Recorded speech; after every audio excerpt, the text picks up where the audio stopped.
ఎస్తెరు గ్రంథము 3వ అధ్యాయము. ఈ సంగతులైన తరువాత రాజైన అహష్వేరోషు హమ్మెదాతా కుమారుడును అగాగీయుడునగు హామానును గనపరచి వాని హెచ్చించి వాని పీఠమును తన దగ్గరనున్న అధిపతులందరికంటే ఎత్తుగా నుంచెను. కాబట్టి రాజు గుమ్మముననున్న రాజసేవకులందరును రాజాజ్ఞానుసారముగా మోకాళ్ళూని హామానునకు నమస్కరించిరి. మొర్దెకై వంగకయు నమస్కారము చేయకయు నుండగా రాజు గుమ్మముననున్న రాజసేవకులు, నీవు రాజాజ్ఞను ఎందుకు మీరుచున్నావని మొర్దెకైని అడిగిరి. ఈ ప్రకారము వారు ప్రతిదినము అతనితో చెప్పుచూ వచ్చినను అతడు వారి మాట చెవినబెట్టకపోయెను గనుక వారు మొర్దెకై యొక్క మాటలు స్థిరపడునో లేదో చూతమని దాని హామానునకు తెలిపిరి.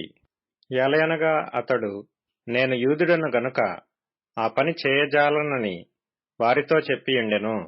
మొర్దెకై వంగకయు నమస్కరింపకయు నుండుట హామాను చూచినప్పుడు బహుగా కోపించి మొర్దెకై ప్రాణము మాత్రము తీయుట స్వల్పకార్యమని ఎంచి మొర్దెకై యొక్క జనులు ఎవరైనది తెలుసుకొని అహష్వేరోషు యొక్క రాజ్యమందంతటా నుండు మొర్దెకై స్వజనులగు యూదులనందరినీ సంహరించుటకు ఆలోచించెను. రాజైన అహష్వేరోషు యొక్క ఏలుబడియందు 12వ సంవత్సరమున నీసాను మాసమున అనగా ప్రథమ మాసమున వారు హామాను ఎదుట పూరు అనగా చీటిని దినదినమునకు నెల నెలకును అదారు అను 12వ నెల వరకు వేయిచూ వచ్చిరి.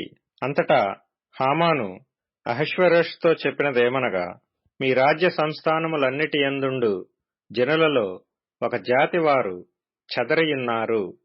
వారి విధులు సకల జనుల విధులకు వేరుగా ఉన్నవి. వారు రాజు యొక్క ఆజ్ఞలను గైకొనువారు కారు. కాబట్టి వారిని ఉండనిచ్చుట రాజునకు ప్రయోజనకరము కాదు. రాజునకు సమ్మతి అయితే వారు హతము చేయబడినట్లును నేను ఆ పని చేయు వారికి 20,000 మణుగుల వెండిని రాజు యొక్క ఖజానాలో ఉంచుటకు తూచి అప్పగించున్నట్లును చట్టము పుట్టించుమనగా, రాజు తన చేతి ఉంగరము తీసి దానిని హమ్మెదాతా కుమారుడైన అగాగీయుడగు హామానునకిచ్చి, ఆ వెండి నీకియ్యబడియున్నది. నీ దృష్టికి ఏది అనుకూలమో అది ఆ జనులకు చేయునట్లుగా వారును నీకు అప్పగింపబడియున్నారని రాజు సెలవిచ్చెను. ఈ హామాను యూదులకు శత్రువు.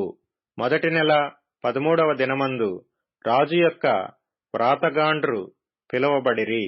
హామాను ఆజ్ఞాపించిన ప్రకారము అంతయు ఆయా సంస్థానముల మీద నుంచబడిన రాజు యొక్క అధిపతులకును అధికారులకును ఆయా సంస్థానములలోని జనముల మీద నుంచబడిన అధిపతులకును అధికారులకును వారి వారి లిపిని బట్టియు ఆయా జనముల భాషను బట్టియు రాజైన అహష్వేరోషు పేరట ఆ వ్రాతగాండ్ర చేత తాకీదులు వ్రాయింపబడి రాజు ఉంగరము చేత ముద్రింపబడెను.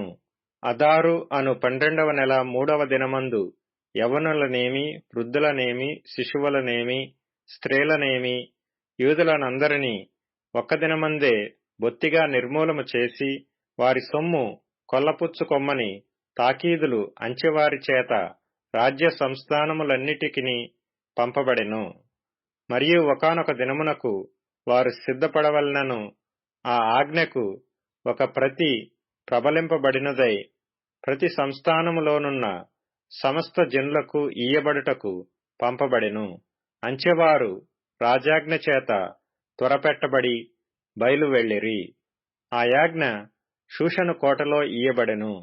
దాని విని షూషను పట్టణము కలతపడెను. అంతట రాజును హామానును విందుకు కూర్చుండిరి.